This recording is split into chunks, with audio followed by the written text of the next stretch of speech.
Un calendrier chargé pour le chef de l'État puisque c'est lui qui a lancé également la semaine nationale de l'entrepreneuriat dans le numérique. Cette 4e édition va durer 4 jours et permettre de comprendre le rythme de la révolution numérique en marche.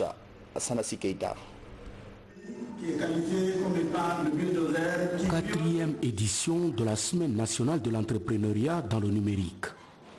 L'événement enregistre la présence de plusieurs personnalités, élèves et étudiants, ainsi que des professionnels évoluant dans le domaine des nouvelles technologies de l'information et de la communication.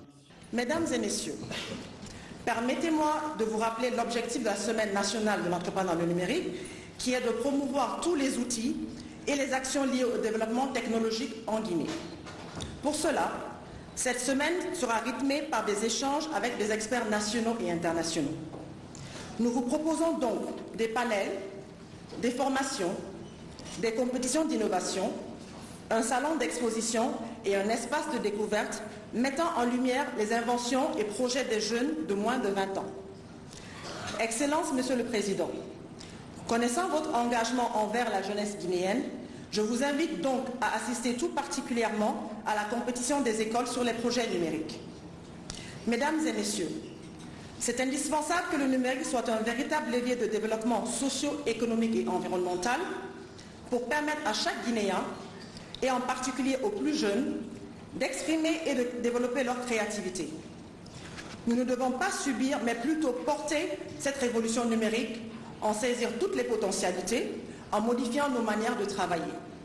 Cette vision, nous la partageons avec vous dans ces nouveaux locaux de l'ARPT, qui seront à la pointe de la technologie pour, entre autres, accueillir les jeunes entrepreneurs dans le nouvel espace de création Fab Lab et de développement de solutions innovantes qui leur sera dédié. Notre révolution numérique, c'est le thème retenu pour cette 4e édition de la Semaine nationale de l'entrepreneuriat dans le numérique.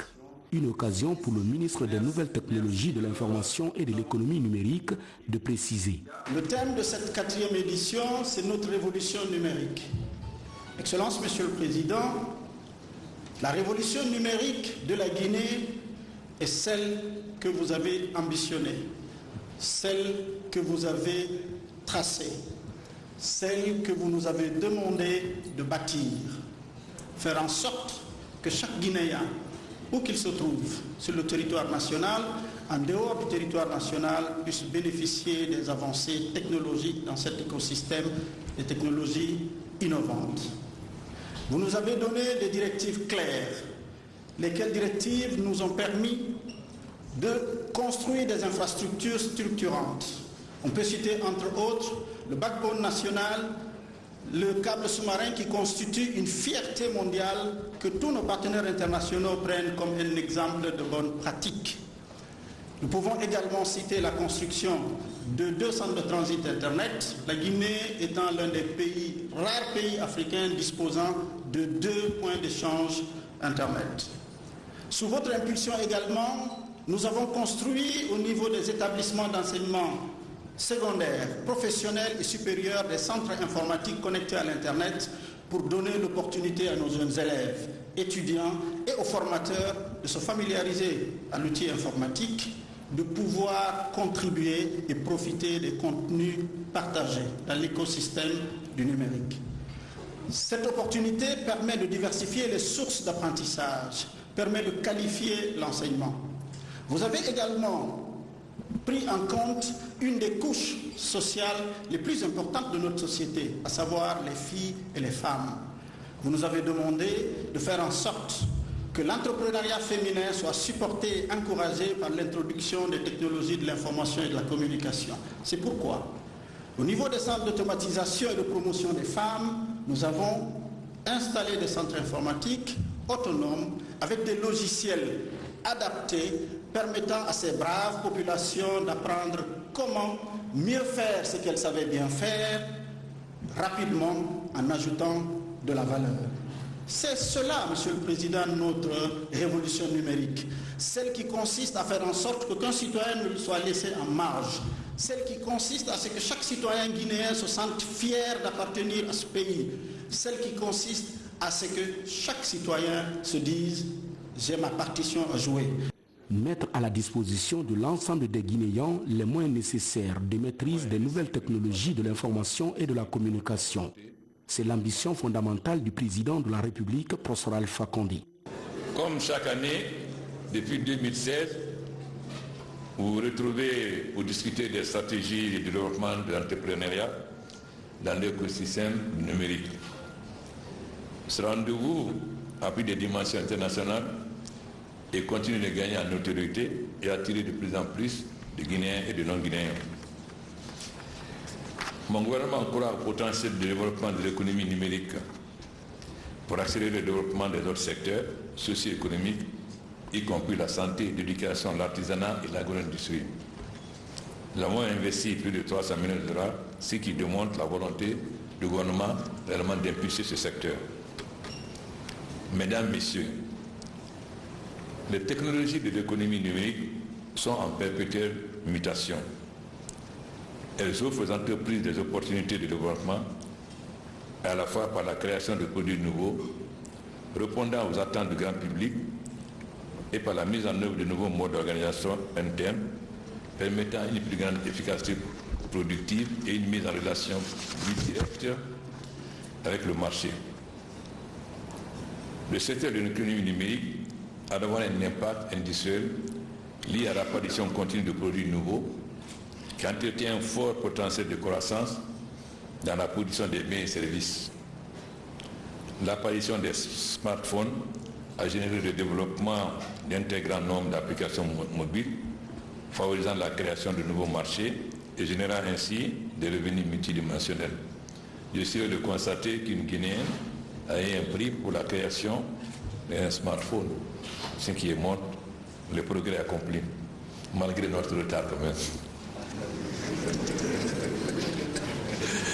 Une autre facette de l'expansion de cette économie numérique est le développement rapide du commerce électronique qui favorisera l'atteinte des objectifs de la zone de libre-échange continentale africaine.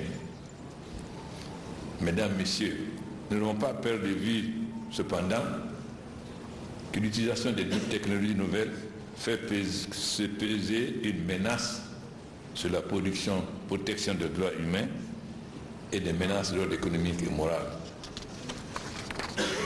Aujourd'hui, plus personne ne dit « je vais sur Internet ». Nous sommes connectés en permanence. Nous avons le monde dans notre poche ou dans notre sac à main. De nos jours, près de la moitié du continent africain dispose d'un accès à Internet. Donc ce n'est pas 30%. L'entrepreneuriat dans le domaine a pris un élan important en ce sens qu'il promeut l'égalité des chances et accorde des opportunités, accroît les opportunités.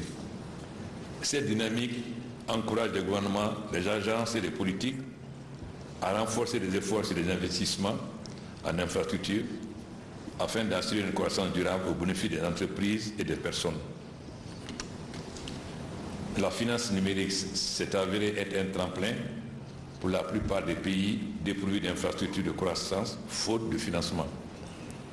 L'émergence d'outils financiers numériques et des systèmes de paiement basés sur des applications mobiles a engendré une vive concurrence pour les services coûteux fournis par les établissements bancaires traditionnels, ce qui a permis d'accéder plus simplement et à moins de prix au financement. Mesdames, Messieurs, je voudrais à présent m'adresser aux élèves, aux étudiants et aux jeunes promoteurs de start-up pour une prise en conscience collective afin de tirer profit des opportunités offertes par les technologies de l'information et de la communication et contribuer ainsi au développement de notre pays. Le gouvernement a installé 132 centres informatiques dans les établissements d'enseignement secondaire professionnel supérieur. Je ne nie pas les progrès que vous avez fait, monsieur le ministre, à notre pays, au niveau de la jeunesse. Mais il reste encore beaucoup à faire, c'est seulement ce que je vous dis. Parce qu'on ne se satisfait de ce qu'on a, on doit voir qu'est-ce qu'on n'a pas. Si on satisfait de ce qu'on a, on ne progresse pas. On ne progresse que quand on s'appuie sur ces insuffisances pour toujours les surmonter. C'est ça qui permet à un pays de progresser, sans nier les efforts que vous avez faits dans ce domaine. Les équipements ont également été installés dans les centres d'automatisation des femmes et filles pour aider à professionnaliser leur processus de production et de commercialisation des produits. C'est extrêmement important. Parce que quand on circule dans ce pays, on constate que les femmes guinéennes travaillent beaucoup. Et j'ai toujours dit publiquement que si nous, les hommes guinéens, on faisait autant que les femmes guinéennes, le pays serait très loin.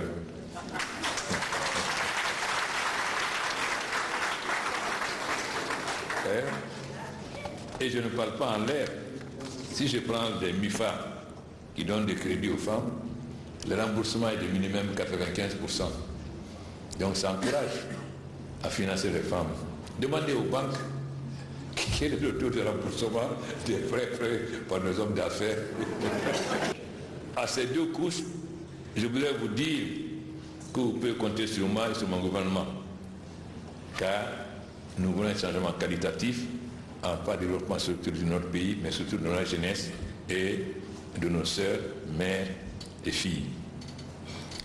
Mesdames, Messieurs, sur le plan international, notre pays est très actif dans l'organisation régionale et internationale, telles que l'Union internationale de télécommunications et l'Alliance Smart Africa.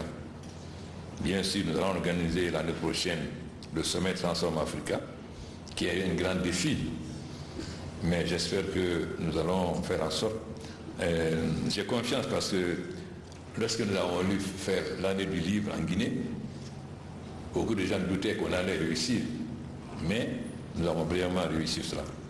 Et c'est là l'histoire de la Guinée. Car la Guinée a été le seul pays qui, en 1958, a osé dire non et à prendre son indépendance, malgré tous les risques sur notre avenir. Donc je suis certain que nous réussirons. Ce qui n'empêche pas. Ce qui n'empêche pas que nous devons toujours nous penser nos insuffisances pour chaque fois les améliorer. Je compte sur vous tous pour conférer à cet événement continental le succès escompté. Le but d'ailleurs de cette occasion pour lancer une compétition continentale pour 3 prix qui seront décernés lors du sommet Transform Africa 2020. Ces prix concerneront les domaines de l'agrobusiness, de l'éducation et de la santé. J'exhorte les acteurs du secteur privé à investir davantage dans le secteur des technologies et de l'économie numérique pour accélérer les processus de mise en place du marché commun africain dans le numérique. Et je dois aussi féliciter mon conseiller Kanyasi qui a fait qu'aujourd'hui, nous avons introduit les nouvelles technologies dans l'agriculture. Aujourd'hui, un paysan guinéen n'a plus besoin de se déplacer. Il peut louer à partir de son téléphone le tracteur, moissonneuse batteuse, acheter des engrais, etc. Ce qui est donc un projet extraordinaire. Parce que je dis souvent à mes ministres et mes cadres qu'on peut tout expliquer au peuple et qu'ils comprennent. Le peuple le comprend très bien, comme disait Frantz Fanon. Mais évidemment, si on lui parle le langage des docteurs en droit, on dira que le peuple ne comprend rien. Mais si on lui parle son langage, alors le peuple comprend. Malheureusement, les intellectuels aiment souvent un langage historique pour montrer qu'ils sont les seuls. Évidemment, quand vous employez un langage historique qui ne peut être compris que par les spécialistes, vous allez dire que le peuple est bête. Mais le peuple comprend tout ce qu'on explique à condition qu'on lui parle son langage.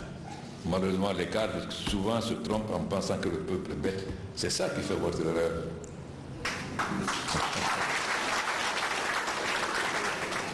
Avec le leadership du chef de l'État, la Guinée organisera à Conakry l'édition 2020 du sommet Transform Africa. C'est le plus grand rendez-vous des nouvelles technologies de l'information et de la communication en Afrique qui enregistrera la présence de plus de 4000 invités.